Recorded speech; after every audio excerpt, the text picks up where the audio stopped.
Hello friends, builder RERA में extension के लिए एप्लीकेशन दायर करता है और ये बहुत कॉमन हो चुका है आजकल कि रेरा उस एक्सटेंशन को ग्रांट कर देता है। बीइंग एन इंडिविजुअल इन्वेस्टर हम अपने आप को ठगा हुआ महसूस करते हैं। जो अलॉटी है वो अपने आप को ठगा हुआ महसूस करता है। अपने ब्रोकर्स को रीच करने के बाद, बिल्डर को रीच करने के बाद उसे एक सेटिस्फैक्ट्री आंसर नहीं मिलता। कहीं ना कहीं बहलाने की कोशिश की जाती है ये कहते हुए कि रेरा ने अप्रूव किया है ये एक्सटेंशन, तो आपके कोई राइट्स नहीं है। तो इस पर आज डिटेल्ड में डिस्कशन करेंगे कि आपके राइट्स क्या क्या हैं। बीइंग एन एलॉटी आप किस तरीके के कंपनसेशंस बिल्डर से, प्रमोटर से डिमांड कर सकते हैं, इस पर बात करेंगे। तो एक बार रेरा का भी मैं आपको ओवरव्यू दूंगा इसी वीडियो में।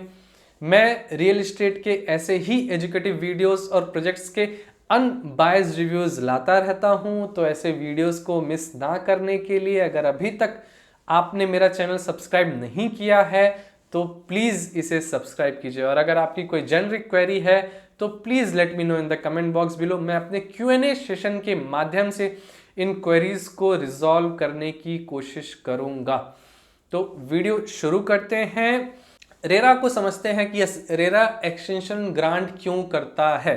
तो जो फर्स्ट रिस्पांस होता है उस एक्सटेंशन पर जो इंडिविजुअल इन्वेस्टर का होता है कि रेरा को एक्सटेंशन मिल गया, अब वो एक्सटेंशन क्यों मिला इस पर उंगली उठाते हैं।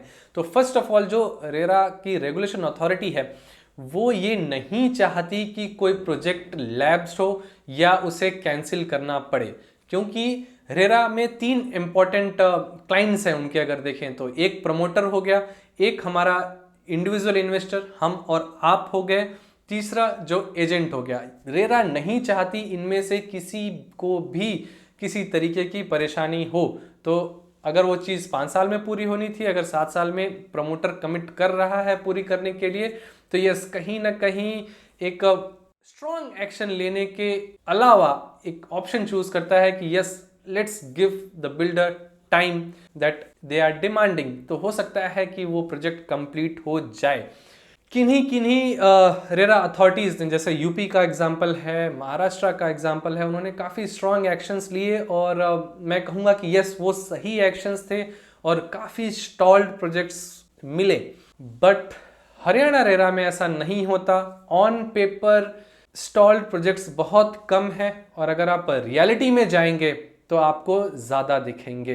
तो कहीं ना कहीं रेरा को एक्शन लेने की ज़रूरत है, कुछ स्ट्रॉन्ग एक्शन लेने की ज़रूरत है कि अगर कहीं ना कहीं कोई लाइसेंस कैंसिल करने की बात है तो वो कैंसिल किया जाए। तो ये था रेरा का। अब बिल्डर किन रीजंस की वजह से रेरा में एक्सटेंशन अप्लाई करता है, तो जो first and most important reasoning है वो फोर्स मेजोरे क्लॉज है, या जो दिल्ली एनसीआर में एनजीटी का बैन लगता है, जिससे कि बिल्डर कहते हैं कि यस 1 साल में 1 क्वार्टर काम ही नहीं हो पाता।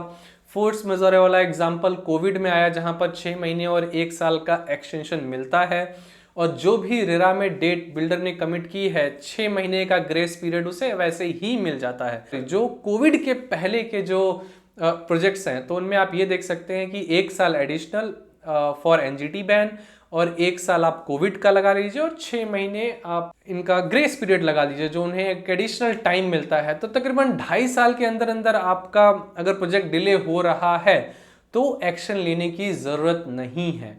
बट अगर आपका प्रोजेक्ट इससे भी ज़्यादा डिलेड है तो आपको एक्शन लेना चाहिए। अब ऐसे केसेस में प्रमोटर रेरा को क्या रीजनिंग देता है टू गेट एन एक्सटेंशन। जो फर्स्ट चीज मुझे जो पता है वो ये है कि कॉन्ट्रैक्टर छोड़ के चला गया and they are looking up for the new contractor, या रॉ मटेरियल का शॉर्टेज होना या लेबर वगैरह का शॉर्टेज होना, जो डॉक्यूमेंटेशन में जो टाइम लगना था वो कहीं ना कहीं एक्सपेक्टेड जो टाइम था उससे कहीं ज़्यादा चला गया, लाइसेंस वगैरह का अप्रूवल हो गया या इन्वायरमेंट क्लियरेंस का अप्रूवल वगैरह हो गया। तो यस ये चीज़ें होती हैं और ये चीज़ें हमारे लिए इनवैलिड है। ये रीज़न के लिए हम अप्रोच कर सकते हैं रेरा को, कंज्यूमर कोर्ट को, कि यस ये मिसमैनेजमेंट है प्रमोटर की साइड से जिससे कि हमारा बहुत नुकसान हुआ है, ये क्लेम हम कर सकते हैं और इसके बेसिस पर हम कंपनसेशन डिमांड कर सकते हैं। यस, जो फोर्स मेजर वाला है और एनजीटी वाला है उस पे हम कुछ भी नहीं कर सकते, राइट। बिल्डर रेरा में एक्सटेंशन के लिए क्यों अप्लाई करता है, आपको मेरी बातों से समझ आ गया होगा कि यस, एस्क्रो अकाउंट फ्रीज ना हो और इस पर जो ट्रांजैक्शन है, सेल या परचेज है इन यूनिट्स का, वो इजीली कर सके और अपने अकाउंट से, एस्क्रो अकाउंट से विड्रॉल वगैरह कर सके। बिल्डर को एक्सटेंशन लेने से बेनिफिट्स क्या होते हैं, इस पर आ जाते हैं। यस, एक्सटेंशन लेने से उसे टाइम मिल जाता है। फायदा इसका ये होता है कि जो भी अपने ट्रांजैक्शंस हैं, एस्क्रो अकाउंट वगैरह खुला हुआ है, इनका विड्रॉल्स वगैरह में कोई इशू नहीं है और साथ में जो एडिशनल टाइम मिला है, उन्होंने 80-85% के आसपास एलओटी से ऑलरेडी डिमांड रेज कर चुके होते हैं, तो हम ये कह सकते हैं कि एस्क्रो अकाउंट में उनके पास ढेर सारे पैसे हैं और उस पर वो इंटरेस्ट गेन करते हैं। नुकसान क्या है बिल्डर का कि अगर वो डिले करता है तो कहीं ना कहीं ब्रांड इमेज पर फर्क पड़ता है, वो इन्वॉल्व होता है अपने एग्जिस्टिंग प्रोजेक्ट्स में, तो नए प्रोजेक्ट्स के लॉन्चेस में कहीं ना कहीं दिक्कत आती है और उनको मैनेजमेंट वगैरह अपने हिसाब से देखना पड़ता है। तो कहीं ना कहीं मैं ये कह सकता हूँ कि यस, बिल्डर भी नहीं चाहता कि अपनी तरफ से प्रोजेक्ट को डिले करे, बट यस, कहीं ना कहीं एक मिस मैनेजमेंट बिल्डर की साइड से ऐसी चीज़ों के लिए लीड करती है। Putting that thing aside, as an investor आपके क्या राइट्स हैं, इन पर बात कर लेते हैं। फर्स्ट ऑफ ऑल, जो भी एक्सटेंशन रेरा ने ग्रांट किया है, आपको उस पर उंगली नहीं उठानी है। एक्सटेंशन ग्रांट हुआ है, ये बहुत अच्छी बात है। इससे ये निकल करके आता है कि रेरा इज कॉन्फिडेंट कि भले ही 1.5 साल या 2 साल जितना भी टाइम लगे उसमें ये प्रमोटर इस प्रोजेक्ट को कंप्लीट करके देगा। तो यस, जो भी रीजनिंग है या जो भी रेरा का एक्सटेंशन नोटिस है, आपको उससे एग्री करना चाहिए। इसको एग्री करते हुए आपको रेरा में ऐसी अपील दायर करनी है कि इस एक्सटेंशन की वजह से हम जैसे एलओटी का इतना नुकसान हुआ है। आपको पर्सनल होना है कि मेरा इतना नुकसान हुआ है, like you must be paying an rent. तो आप वो रेंट की रिसीट्स वगैरह शो कीजिए कि यस, आपका 30,000 के आसपास का रेंट जा रहा है कहीं पर। आप अगर लोन ले रखा है तो यस, आपको 2-3 साल का एक्स्ट्रा लोन लेना पड़ेगा। तो आप ये अथॉरिटी को कन्विंस करें कि यस, आपका लॉस हुआ है। और सेकेंड चीज है, अगर वो फोर्स मेजर क्लॉज के अंदर नहीं आता डिले का रीजन, तो yes, you can ask for a compensation from a builder. क्यों? क्योंकि जो बिल्डर बायर एग्रीमेंट है उसमें कई केसेस में एक्चुअल डेट मेंशन होता है कि यस, डेट का डिलीवरी क्या है। अगेन उसमें 6 महीने का आपको एक्सटेंशन मिलेगा। जो मैंने 2.5 महीने वाली चीज बताई उसको आप 2.5 साल वाली चीज बताई, आप उसको एक्सक्लूड कर दीजिएगा। नेक्स्ट, उसमें जो भी डेट मेंशन है वो डेट ऑलरेडी क्रॉस कर चुका है, मतलब ये कॉन्ट्रैक्ट का वायलेशन हुआ। आजकल जो बिल्डर्स हैं वो बीबीए में लिखते हैं delivery date as per RERA. तो जब वो कॉन्ट्रैक्ट बीबीए एग्जीक्यूट हुआ तो रेरा में डिलीवरी डेट क्या था, आपको अपनी रिक्वेस्ट में ये मेंशन करना। इसका मतलब ये नहीं है कि रेरा एक्सटेंशन देता जाए और आपको कोई लॉस नहीं है और आपका जो कॉन्ट्रैक्ट है उसमें डेट ऑटोमेटिकली अपडेट होता जाए। ऐसा नहीं होता। आपने जब बीबीए साइन किया था तो आपको बताया गया था कि ये चीज 2023 दिसंबर में डिलीवर होगी और आज के डेट में वो 2026 दिसंबर में डिलीवर करने की बात कर रहे हैं। तो ये कहीं ना कहीं कॉन्ट्रैक्ट का वायलेशन है। बस बीबीए को इस तरीके से फॉर्म किया गया है कि प्रथम दृष्टया ये ना लगे कि कॉन्ट्रैक्ट का वायलेशन है। But yes, you can raise your concern and submit your request a complaint online on RERA. तो रेरा में भी 2 तरीके के कंप्लेंट्स हैं। आपको पहले फर्स्ट पर अप्रोच करना है, फिर सेकंड पर अप्रोच करना है। उस पर एक बहुत अच्छी वीडियो है हरियाणा रेरा की वेबसाइट पर, यूट्यूब चैनल पर भी वो अवेलेबल है। उसका लिंक मैं नीचे डिस्क्रिप्शन में डाल दूंगा। सेकेंडली, मैंने बीबीए पर एक वीडियो बनाया है, उसका भी लिंक मैं नीचे नीचे कमेंट्स में और ऊपर आई बटन में डाल दूंगा। तो प्लीज़ उसे ज़रूर देखें। आई एम श्योर कि आपकी जो रियल एस्टेट की अंडरस्टैंडिंग है वो कहीं ना कहीं बढ़ेगी और जो भी मैंने आपको ये पॉइंट्स बताए हैं वो कहीं ना कहीं आपकी लाइफ में वैल्यू ऐड करेंगे। अब जब आप रेरा में कंप्लेंट दायर करने के लिए अप्रोच करेंगे तो यस, आप किसी न किसी से कंसल्टेशन वगैरह लेंगे तो यस, आप हो सकता है लीगल एडवाइजरी के लिए जाएं। तो जो रेरा के रजिस्टर्ड लॉयर्स हैं वो कहीं ना कहीं आपको डीमोटिवेट करने की कोशिश करेंगे।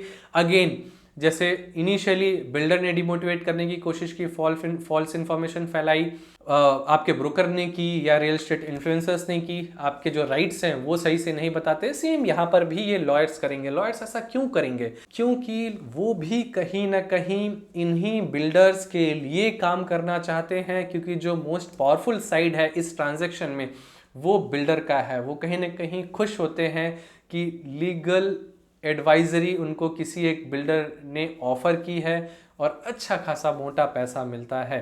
तो मैं आपको इनिशियली रिकमेंड करूंगा कि आप किसी लॉयर के पास ना जाएं। हो सकता है आप एक एक्सटर्नल कंसल्टेंट हायर कर लें जो आपको पूरे लीगल मैटर में जितना भी टाइम लगे आपको एडवाइस करता रहे एक्सटर्नली। वो कहीं ना कहीं डायरेक्टली या इनडायरेक्टली आपके डिसीजन को इन्फ्लुएंस करे। जैसे ही ये केस आपके फेवर में आना शुरू होगा तो बिल्डर कहीं ना कहीं of the court on the table negotiate करने के लिए आएगा। तो ये आपका पहला जीत है मैं कहूंगा। अगर आप निगोशिएशन के लिए एग्रीड है, जो भी कंपनसेशन वो ऑफर कर रहा है, तो यस, ऑफ द कोर्ट आप उसे एग्जीक्यूट कर सकते हैं। But if you are not satisfied तो यस, आप आगे प्रोसीड कर सकते हैं।